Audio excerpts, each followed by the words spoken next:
Hello everyone, I am Amit Kumar और आज हम स्टार्ट करने वाले हैं इलेक्ट्रिसिटी। ठीक है, और इलेक्ट्रिसिटी में हम सबसे पहला चैप्टर करेंगे इलेक्ट्रोस्टैटिक्स। ठीक है, तो इलेक्ट्रिसिटी हम कितने पार्ट में पढ़ते हैं?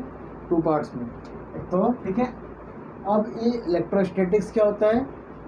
तो इलेक्ट्रोस्टैटिक्स क्या होता है, इसमें बेसिकली हम चार्ज के बारे में पढ़ते हैं। जैसे हमारे पास कोई कंडक्टर है, इसके ऊपर कुछ चार्जेस हैं। ठीक है, अभी मैं चार्ज को एक्सप्लेन करूँगा। ठीक है ना, तो इसके पास कोई प्रॉपर्टी है चार्ज। ठीक है, तो हम इलेक्ट्रोस्टैटिक्स में क्या करते हैं, इन चार्ज की प्रॉपर्टीज़ को पढ़ते हैं। इन चार्जेस की प्रॉपर्टी को पढ़ते हैं जब वो रेस्ट में रहते हैं। जब वो रेस्ट में रहते हैं तब इनकी प्रॉपर्टी को स्टडी करते हैं कि ये एक दूसरे को फोर्स कैसे लगाएंगे, है ना, इनका पोटेंशियल क्या होगा। ठीक है, ये प्रॉपर्टीज हम स्टडी करते हैं इलेक्ट्रोस्टैटिक्स में। और करंट इलेक्ट्रिसिटी में क्या होता है? करंट इलेक्ट्रिसिटी की बात करें तो जैसे हमारा फैन चल रहा है ना, तो वो भी इलेक्ट्रिसिटी से चलता है ना। तो इस केस में क्या होता है, कंडक्टर के अंदर, जैसे एक कंडक्टर है, इसके अंदर चार्जेस मूव करते हैं। जब चार्ज मूव करते हैं, है ना, तब चार्जेस की प्रॉपर्टीज को स्टडी करते हैं। तो किस में आता है? करंट इलेक्ट्रिसिटी में। ठीक है, तो इलेक्ट्रोस्टैटिक्स का मतलब क्या हुआ? Study of property of charges which is eight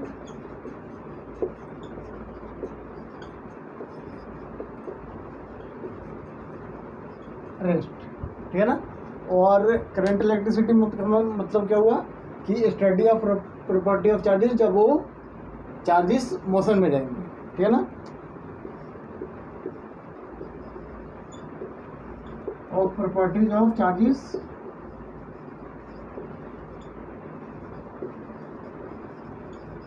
which are in motion। ठीक है, तो अब इसमें एक टर्म आ रहा है हमारा चार्ज। अभी चार्ज क्या होता है, तो चार्ज के बारे में हम समझते हैं।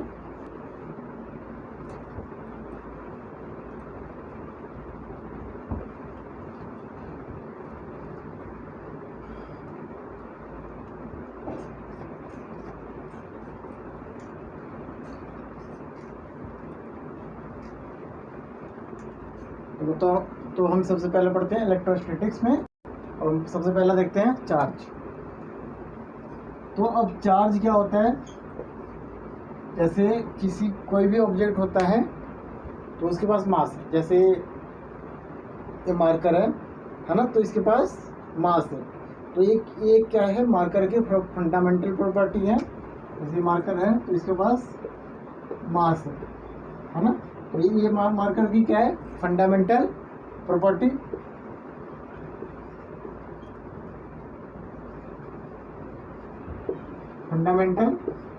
है। उसी तरीके से जो ये मार्कर है, तो मटेरियल है ना, तो मटेरियल की एक दूसरी फंडामेंटल प्रॉपर्टी जो होती है उसको हम क्या बोलते हैं, चार्ज।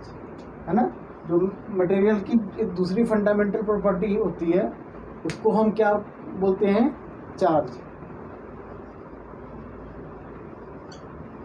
अब देखो, इसकी वजह से ये मटेरियल क्या करता है, जैसे मास है, एक कोई ऑब्जेक्ट है, एक दूसरा ऑब्जेक्ट है ना, ये क्या करता है, एक दूसरे को अट्रैक्ट करता है ना। मास m1 ले लेते हैं और m2 ले लेते हैं, है ना।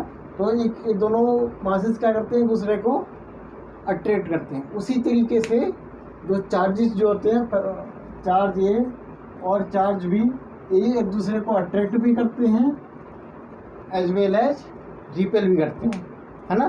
तो वो किस प्रॉपर्टी की वजह से करते हैं, चार्ज की प्रॉपर्टी। ठीक है ना, अट्रैक्ट भी कर सकते हैं और रिपेल भी कर सकते हैं, है ना। तो हम क्या लिखें, charge is another fundamental properties of matter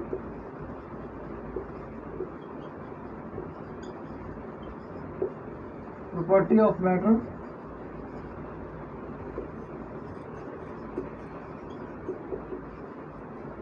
due to which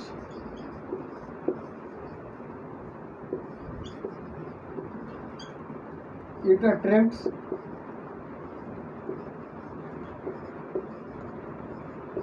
as well as repel each other। ठीक है, अब ये तो हमारा डेफिनेशन हो गया चार्ज का, ठीक है, चार्जेस की टाइप्स ऑफ चार्जेस। अब बात करते हैं टाइप्स ऑफ चार्जेस। तो अब चार्जेस कितने टाइप्स की होती हैं? तो चार्जेस कितने टाइप की होती हैं? 2 टाइप्स की, ठीक है। एक तो पॉजिटिव और दूसरा नेगेटिव। पहला टाइप क्या है? पॉजिटिव, और दूसरा टाइप नेगेटिव, ठीक है। और अब हमें पता है कि जो पॉजिटिव चार्ज पॉजिटिव को क्या करता है? रिपेल करता है ना। पॉजिटिव चार्ज पॉजिटिव को रिपेल करता है, यानी हम क्या बोल सकते हैं कि ये दोनों लाइक चार्जेस हैं जो एक दूसरे को रिपेल कर रहे हैं। और जैसे और नेगेटिव और चार्ज और नेगेटिव चार्ज है, तो ये दोनों भी क्या करेंगे? ये दोनों भी एक दूसरे को रिपेल करेंगे ऑपोजिट डायरेक्शन में, है ना। तो हम यहाँ पे भी बोल सकते हैं कि लाइक चार्जेस जो हैं ये दोनों लाइक चार्जेस है ना, और ये भी लाइक चार्जेस हैं, तो एक दूसरे को रिपेल करते हैं, ठीक है। तो हम क्या बोल सकते हैं? हम क्या बोल सकते हैं कि लाइक चार्जेस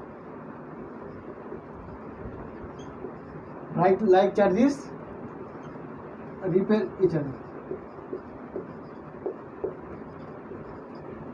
ठीक है।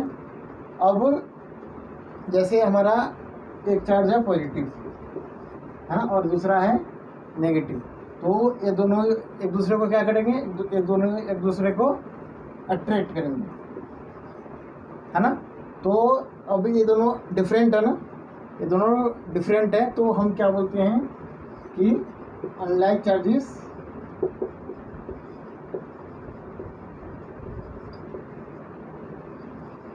अट्रैक्ट ईच अदर, ठीक है ना।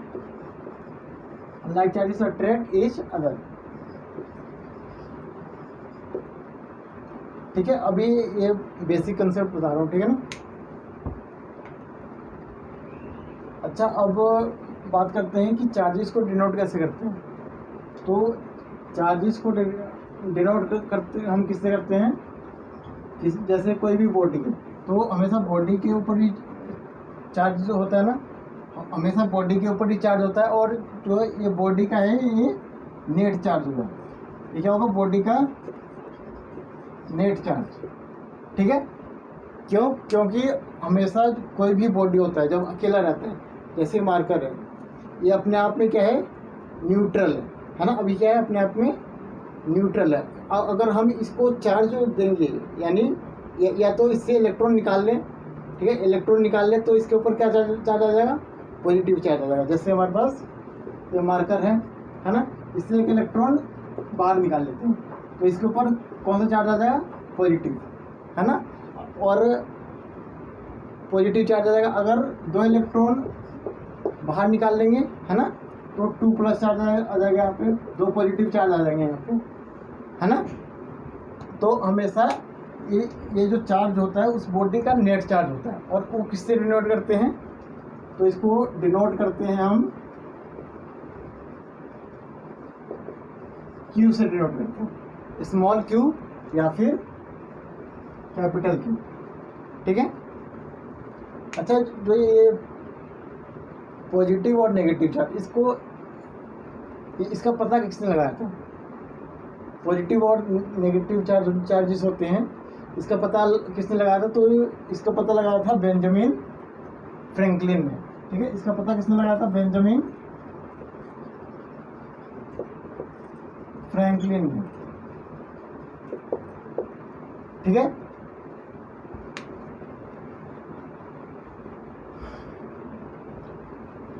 अब वो हमें पता चल गया कि चार्ज को किससे डिनोट करते हैं। चार्ज को हम डिनोट करते हैं Q से, ठीक है। और इसका SI यूनिट क्या होता है, इसका SI यूनिट क्या होता है, कूलम, ठीक है ना। इसका SI यूनिट क्या होता है, कूलम, ठीक है। और इसको लिखते हैं हम कैपिटल C, ठीक है। चार्ज का SI यूनिट क्या होता है, कूलम, और उसको क्या लिखते हैं, कैपिटल C। अब क्योंकि बट ये जो कूलम जो होती है ये लार्ज क्वांटिटी है, ये कूलम जो है ये क्या है, बहुत ही लार्ज क्वांटिटी है, ठीक है ना। तो और जो चार्जेस हमारे पास होती हैं, जो चार्जेस होते हैं वो किस में होती है, या तो माइक्रो कूलम में या फिर मिली कूलम में, ठीक है। या तो माइक्रो कूलम यानी म्यूसी में या फिर मिली कूलम में। तो उसको हमें SI यूनिट में कन्वर्ट करना होता है, यानी 1 माइक्रो कूलम का कितना होता है, 1 micro coulomb is equal to 10⁻⁻6 coulomb, ठीक है ना। और 1 milli coulomb is equal to क्या होता है, 10⁻³ कूलम, ठीक है ना। तो हमें पता चल गया कि किससे डिनोट करते हैं, SI यूनिट क्या होता है। अब अच्छा ये बताओ चार्ज का डायमेंशन क्या होगा, what is the dimension of charge. तो चार्ज का डायमेंशन क्या होगा, जैसे हमारे पास पता है ना कि करंट क्या होता है, चार्ज, क्योंकि करंट क्या है हमारे पास, फंडामेंटल क्वांटिटी होता है ना। करंट क्या होता है हमारे पास, फंडामेंटल क्वांटिटी है, यानी तो I का डायमेंशन क्या होता है, एम्पियर, है ना। और करंट को हम चार्ज और टाइम के टर्म्स में लिख सकते हैं, यानी I is equal to Q/T, है ना। I is equal to Q/T हमें फॉर्मूला पता चल गया, है ना।